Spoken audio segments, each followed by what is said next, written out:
Welcome to the Complete Ethical Hacking course. In this course, we'll be covering everything you need to know as an ethical hacker, from theory to the practical examples. We will start with basic first, and the further we go in the course, the more intermediate and advanced stuff we will cover. Knowing theory and practicing different attack methods that we will learn will eventually make you a master in ethical hacking. But wait a second. We just started the course and I'm already talking about being a master in ethical hacking. Let's slow down a little bit. What even is ethical hacking and what does an ethical hacker do? Or you might also wonder, can I get in trouble by doing this? Don't worry. Remember, we are ethical hackers. This means we are hard to hack into a network or a device, or in general, we want to find as many vulnerabilities inside the target system, but not to do bad things. Quite the opposite. We want to secure them. An ethical hacker who is hard to find as many vulnerabilities in a certain system is also known as a white hat hacker. Now I mentioned a word system quite a few times by now. What do I mean by finding vulnerabilities in a system? Well, system can be anything. It can be a network or multiple computers, or it could be just one single computer. It could also be a company server that they keep their important data on. We could also be targeting a web page or a website. A vulnerability, on the other hand, is anything that could allow someone to have an unauthorized access to the system. We are there to discover them and secure them. But why we are doing this? Well, as you know, they are the bad guys. We are also known as black hat hackers. Their goal is also find vulnerability in a system, but not to secure them. Instead, they want to perform malicious activity once they gain access on that system. That is the difference between a white hat hacker and a black hat hacker. White hat hacker is there to find vulnerability, notify the person that hired him, and let him know of a possible unauthorized access. You can think of us as a cyber police. We are there to protect a black hat hacker.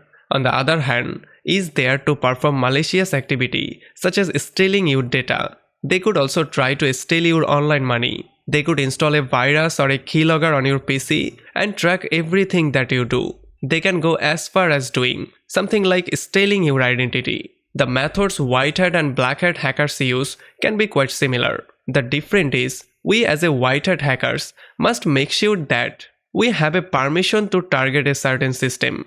An example would go like this. We get hired by a certain company. That company have a website, different networks, with computer inside the building where, for example, employees work. It could also have large server and database holding important company data. And as we already know, our goal is to make sure that data is secured from cyber attacks, that also employees and their machine are also in a secure network, and that website doesn't have any bugs that could be present a threat to that company. Now the question is, how do we do all of this? Well, we do it by tracking the company. We act as a black hat hacker, but with a different goal. But here we come to another problem. You might be wondering, well, how am I going to learn this? Or how am I going to practice this? I just said that we need a permission to attack any system. Well, don't worry. We will simulate all of these attacks with the help of our home device and also with the help of virtual machine. It will be exactly the same, just this way. You won't be breaking any law while you practice, since the target that you will attack will be yours.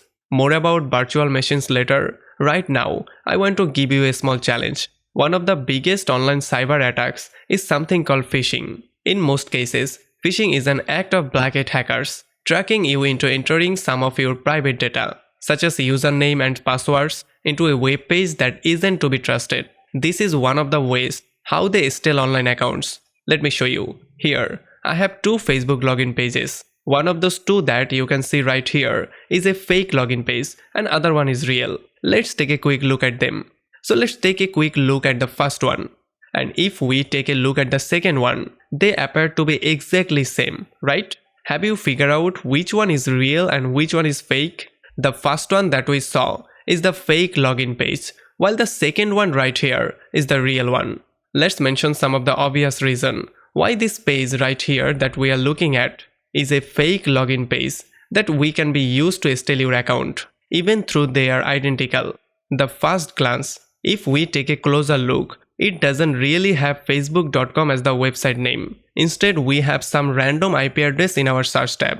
And this is the biggest indication that this page is indeed a fake page and that you shouldn't enter any private information here. The original page should be facebook.com. This can be forget in a more advanced phishing attack. And just to compare, our fake login page doesn't have the real name.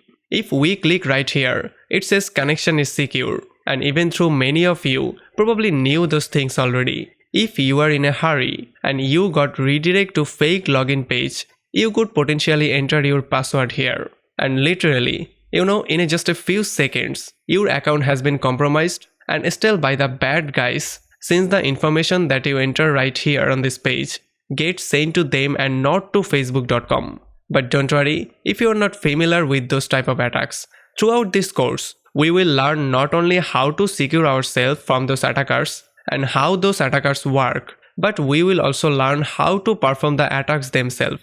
And by the way, don't forget to subscribe our channel and turn on the bell icon to get notification. And nonetheless, I welcome you once again and let's get straight into the course.